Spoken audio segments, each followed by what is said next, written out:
प्रश्न पूछा गया है कि मौन को साधने के लिए कौन सी साधना की जानी चाहिए। जीवन में अगर आप मौन की साधना करना चाहते हैं तो सबसे महत्वपूर्ण बात है कि आप अपने इंद्रियों का कम से कम उपयोग करें। जैसे कि आँख का उपयोग कम करें, अर्थात अनावश्यक चीज़ों को न देखें। देखना है तो सागर को देखें, आकाश को देखें, पेड़ पौधों को देखें, क्योंकि हमारे मन में सारे संबंध, सारे संगठन लोगों के चेहरों से होते हैं, वृक्षों, बादलों या समुद्र से नहीं। तो इस प्रकृति को ही देखें, वहाँ से कोई विचार नहीं उठता। लोगों के चेहरे तत्काल विचार उठाना शुरू कर देते हैं। तो जब मन की साधना चल रही हो तो उठते बैठते चलते फिरते बस नीचे की ओर ही देखें, 4 फीट पर ही नज़र रखें, आधी आँख खुली रहे, नाक का अगला हिस्सा दिखाई पड़े, बस इतना ही देखें और अनावश्यक सुनना भी बंद कर दें। जैसे रेडियो, टीवी सब बंद करके रख दें, उनका कोई उपयोग ना करें। और मौन की साधना के इन दिनों में ना ही कोई अखबार पढ़ें, न तो किसी जीवन की घटना के विचार अपने मन में लाएं, वरना वह कचरा आपके भीतर चला जाएगा और अनावश्यक विचारों का जन्म होना शुरू हो जाएगा। तो जितना हो सके ज़्यादा से ज़्यादा इंद्रियों को विश्राम दें, उतना ही शुभ है। उतनी ही आपकी शक्ति इकट्ठी होगी और उतनी ही शक्ति ध्यान में लगाई जा सकेगी। अन्यथा हम दिन भर की गतिविधियों में इतने फंस जाते हैं। हम करीब करीब फंसे हुए लोग हैं जो बिल्कुल चूक गए हैं, चली हुई कारतूस की तरह। कुछ बचता ही नहीं, 24 घंटे में सब खर्च कर डालते हैं।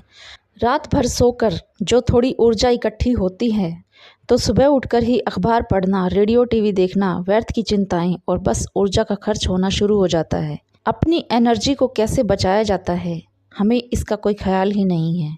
शक्ति को कैसे बचाया जा सकता है, और ध्यान में बड़ी शक्ति लगानी पड़ेगी, और अगर आप बचाएंगे नहीं तो आप थक जाएंगे। तो यह सभी छोटे छोटे उपाय करके आप अपनी इंद्रियों की ऊर्जा को बचाकर अपने जीवन में मौन को उतार सकते हैं। अगला प्रश्न पूछा गया है कि मौन को उपलब्ध हुए व्यक्ति का जीवन कैसा होता है। मौन को उपलब्ध व्यक्ति अपने हृदय का संगीत सुन पाता है और जितना हो सके बोलने का प्रयत्न कम ही करता है, और वह पाता है कि उसके भीतर करुणा का जन्म हुआ है। उसका बोलना भी अलग तरह का होता है। साधारण आदमी तो वासना से बोलता है, लेकिन ज्ञानी पुरुष करुणा से बोलते हैं। जिसने अपना मन सिद्ध कर लिया है उसके भीतर से करुणा खुद ही झलकने लगती है। साधारण आदमी इसलिए बोलता है कि बोलने से शायद कुछ मिल जाएगा, लेकिन ज्ञानी पुरुष इसलिए बोलते हैं कि शायद बोलने से कुछ मिल जाए।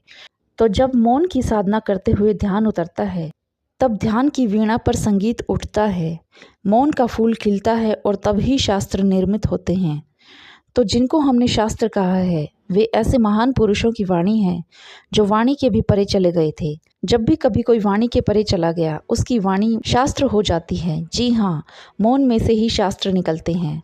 तो आप पहले तो मौन के साथ होकर मौन में उतरो, फिर जल्दी ही वह घड़ी भी आएगी जहाँ तुम्हारे मौन से वाणी उठेगी। तब उस वाणी में प्रामाणिकता होगी, सत्य होगा। तो आप मौन होना सीखो और कम से कम अपने मित्रों के साथ, अपने प्रेमियों के साथ, अपने परिवार के साथ कभी दिन भर मौन में बैठो। गपशप बंद कर दो, बात करना बंद कर दो, और सिर्फ बाहर ही नहीं भीतर भी बातचीत बंद कर दो। और आप पाओगे कि इस अभ्यास के साथ आपके विचारों के बीच एक अंतराल आने लग जाएगा।